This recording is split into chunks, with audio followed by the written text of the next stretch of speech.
मेरा नाम डॉक्टर ताहिरा अब्दुल चौधरी है। मैं कंसल्टेंट गायनेकोलॉजिस्ट हूँ, ऑब्स्टेटिशियन हूँ। आपको पता है कि पाकिस्तान में गायनेकोलॉजिस्ट की मल्टीपल एंटिटीज़ होती हैं। वो ऑन्कोलॉजिस्ट भी होता है, वो लेप्रोस्कोपिक सर्जन भी होता है, वो एंडोक्रिनोलॉजिस्ट भी होता है, वो सब कुछ होता है। क्योंकि हमारे यहाँ जो पेशेंट की अप्रोच है डिफरेंट सब स्पेशलिटीज़ तक बड़ी मुश्किल होती है। और हार्डली एंडोक्रिनोलॉजिस्ट मैं ख़ुद ढूंढने लगूँ तो हार्डली मुझे इस्लामाबाद में भी 3-4 ही मिलेंगे। और पेशेंट अगर 20-30 हज़ार हैं तो वो किस एंडोक्रिनोलॉजिस्ट के पास जाएंगे। तो सारी चीज़ें हमें खुद डील करनी पड़ती हैं। मैंने पोस्ट ग्रेजुएशन की थी MBBS Fatima Jinnah medical college Lahore से। उसके बाद फिर मैंने MCPS किया, मैंने सीनियर रजिस्ट्रारशिप की, मैंने गंगाराम हॉस्पिटल में अपना करियर स्टार्ट किया और फिर मैंने लेडी विलिंगडन हॉस्पिटल में सीनियर रजिस्ट्रारशिप की। उसके बाद मैं डबल स्पॉन्सरशिप स्कीम पे इंग्लैंड चली गई। मैंने इंग्लैंड में MRCOG किया। फिर मैं वापस आई as assistant professor Fatima Jinnah medical college में। वहाँ से फिर मैंने मूव ऑन किया to KRL Kahuta research laboratories hospital Islamabad में। वहाँ मैं हेड ऑफ़ द डिपार्टमेंट थी इन ग्रेड 20 और फिर मैंने वहाँ पे 17 साल काम किया, पूरा डिपार्टमेंट इस्टेब्लिश किया। उसके बाद मैंने अपनी नॉर्मल रिटायरमेंट ली।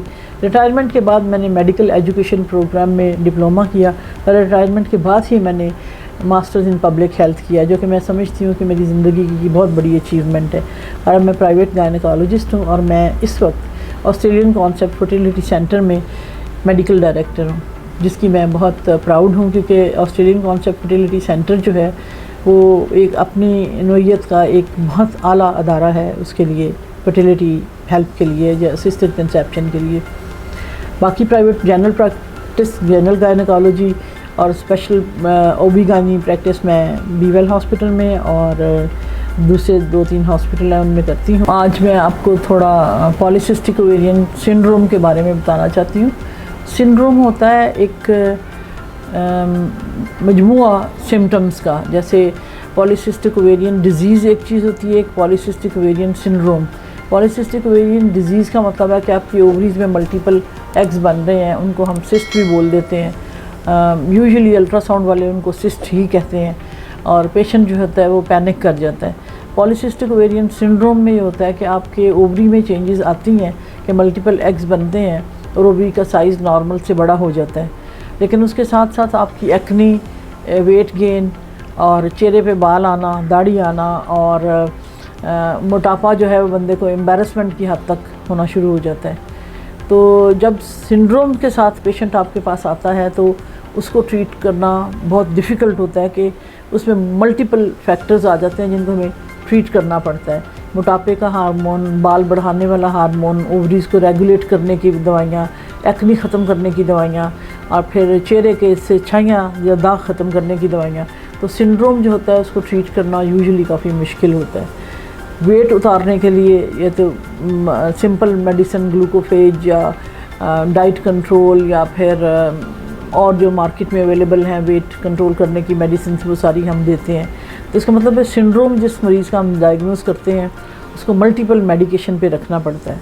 जिसकी हम डिज़ीज़ डायग्नोस करते हैं वो हम अल्ट्रासाउंड बेस्ड डायग्नोस करते हैं और हिस्ट्री पे डायग्नोस करते हैं कि इर्रेगुलर ओवरड्यू पीरियड है between the ages of 15 to 25।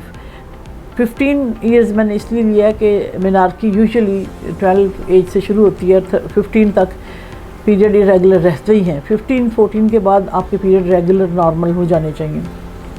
Egg जो होता है वो ओवरी में 1 महीने में एक बनता है, वो फटता है, रिलीज़ होता है, हार्मोन की चेंजेस आती हैं और उसके बाद पीरियड आते हैं। जिसका ओवुलेशन या एग टाइम पे रिलीज़ नहीं होता वो ओवरी में जमा हो जाता है और वो बड़ा हो जाता है साइज़ में, वो फटता नहीं है और उसी वक्त दूसरा एग डेवलप होना शुरू हो जाता है। फिर वो भी फटता नहीं है, ओवरी में रहता है, फिर तीसरा एग।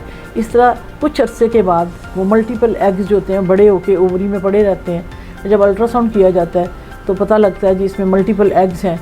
और जो अल्ट्रासाउंड स्पेशलिस्ट हैं वो सलीस उर्दू में बोलने के लिए उसको कह देते हैं तुम्हारी ओवरी में पानी की थैलियाँ हैं।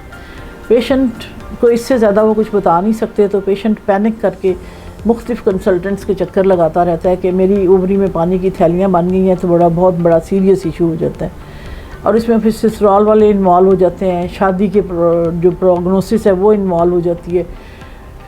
ओवरी जो हमारी है उसका हार्मोन का कंट्रोल हमारी ब्रेन में है आपकी ब्रेन जितनी सेटिस्फाइड रहेगी, रिलैक्स्ड रहेगी और उसको आप प्रॉपर न्यूट्रिशन देंगे तो आपकी ओवरी के हार्मोन्स नॉर्मल बनेंगे। अब न्यूट्रिशन का कोई क्राइटेरिया नहीं है, लेकिन सबसे इम्पॉर्टेंट चीज़ ये है कि न्यूट्रिशन में आपको मोटा होने वाली चीज़ें जो आपको ऑलरेडी मोटा करती हैं या आप नशास्ता है उसको कम करना पड़ता है। नशास्ता जब आप कम करते हैं तो आपकी इंसुलिन की रिक्वायरमेंट जो है वो कम हो जाती है। आपका पैंक्रियाज बहुत ज़्यादा इंसुलिन पैदा नहीं करता, लेकिन अगर आप निशास्ता ज़्यादा खाते हैं तो आपके पैंक्रियाज को स्टिमुलेट करता है निशास्ता जाके, तो इंसुलिन बहुत ज़्यादा हो जाती है। लेकिन पीसीओ में होता ये है, पॉलीसिस्टिक ओवेरियन सिंड्रोम में या डिजीज़ में, कि वो जो आप स्टार्च या निशास्ता ले रहे हैं, इंसुलिन उस पर असर नहीं करती, वो सेल के अंदर नहीं जाता और वो आपके बॉडी के ऊपर फैट की शक्ल में डिपॉजिट होना शुरू हो जाता है। ये तो उसका एक पहलू है। फिर आपकी ओवरी मोटी हो जाती है। जब वो मोटी होती है उसके अंदर से बाल बनाने वाले हार्मोन निकलते हैं, वो आपके चेहरे पे बाल ले आते हैं, बॉडी के बाकी जगहों पे भी बाल ले आते हैं, तो ये सारा मसला होता है। और नेचुरली जब आप ओवुलेट नहीं करते तो फर्टिलिटी का जो चांस है वो आपका वैसे ही रिड्यूस कर जाता है। अब इसका करना क्या है? इसका एक बहुत अहम पहलू है कि मार्केट में बहुत सारी मेडिकेशंस अवेलेबल हैं जो कि आपकी ओवेरियन न्यूट्रिशन है, आपकी ओवरी को वो एंजाइम्स या वो चीज़ें सप्लाई करते हैं प्रिकर्सर कि वो बिहेव करें और आपकी नॉर्मल ओवुलेशन हो और एग साइज़ नॉर्मल रहे और टाइम पे ओवुलेशन हो और आपकी फर्टिलिटी में और मेंस्ट्रुअल रेगुलरिटी में कोई फ़र्क ना पड़े। मैंने बहुत सारे यूज़ किए हैं मार्केट में, और ज़्यादा यंग लड़कियों में आप बहुत ज़्यादा हार्मोन्स यूज़ नहीं करते तो आप उनको न्यूट्रिशनल एडवाइस ज़्यादा देते हैं या लाइफस्टाइल चेंजेस का ज़्यादा एडवाइस करते हैं। तो जो न्यूट्रिशनल जो वहाँ मार्केट में केमिकल्स अवेलेबल हैं उनमें हम फोलिक एसिड उनको देते हैं, आइनासोटॉल देते हैं, फॉलीवेट देते हैं, मुख्तलिफ़ किस्म के सैशे अवेलेबल हैं, मुख्तलिफ़ किस्म के एंजाइम्स अवेलेबल हैं। लेकिन मैंने देखा है कि जो मेरी प्रैक्टिस में हर मरीज़ का डिफरेंट टेस्ट होता है, डिफरेंट रिस्पॉन्स होता है। फॉलीवेट सैशे का मैंने रिस्पॉन्स अच्छा देखा है और इसकी रीज़न ये है, अच्छा देखने का मेरा मतलब ये है, एक तो पेशेंट रेगुलरली उसको लेता है, दूसरा वो कॉस्ट इफ़ेक्टिव भी है क्योंकि इसकी कीमत बाकी ज़रा मेडिसिन से थोड़ी कम है, और तीसरी बात यह है कि वो एक इंस्ट्रक्शंस का पम्फलेट देते हैं जो कि पेशेंट के लिए बहुत ज़्यादा हेल्पफुल है। पेशेंट उसको पढ़ता है, पेशेंट उस पर बिलीव करता है कि मेरे बॉडी में क्या चेंजेस हैं और उनको किस तरह से मुझे हैंडल करना है। तो मुझे उनकी ये चीज़ बड़ी पसंद है कि फिर मुझे कम बोलना पड़ता है और पेशेंट को मैं ये पम्फलेट दे देती हूँ और पेशेंट से मैं फ़ीडबैक लेती हूँ कि आपको ये पढ़ के कुछ समझ आई। और वो जो उनके ऊपर एक डर खौफ तारी होता है कि पॉलीसिस्टिक ओवरीज हो गई हैं और मेरी पानी की थैलियाँ बन गई हैं, क्या होएगा मेरा फ्यूचर, तो उनको इस बात से रीएश्योरेंस मिलती है, उनकी एक किस्म की काउंसलिंग हो जाती है। तो मेरे पेन पे फॉलीवेट सैशे जो है वो अक्सर मोस्ट ऑफ़ द टाइम लिखा जाता है और साथ में फिर मैं कहती हूँ कि मुझे ये उसका पूरा क्राइटेरिया चाहिए। इसके एक तरफ तो फॉलीवेट के मैकेनिज़्म ऑफ एक्शन लिखे हुए हैं, दूसरा जो गलतफहमियाँ पानी की थैलियों की वजह से लोगों को डैमेज करती हैं, मेंटली साइकोलॉजिकली पेरेंट्स को अपसेट करती हैं, उसके बारे में लिखा हुआ है। और दूसरी तरफ सारा डाइट का चार्ट बना हुआ है कि आपने क्या खाना है और क्या नहीं करना, और एक्सरसाइज का क्या रोल है और आपको कितनी कैलोरीज पर डे चाहिए। तो मैं समझती हूँ कि अगर पेशेंट्स को इससे हेल्प होती है तो मुझे इसे लिखने में कोई एतराज़ नहीं है और मैं बड़े शौक़ से ये लिखती हूँ। अगर आप लोगों को भी इस बारे में कोई बात मुझसे करनी हो कर सकते हैं, और इसका इससे बेहतर इस्तेमाल मैं समझती हूँ और नहीं हो सकता।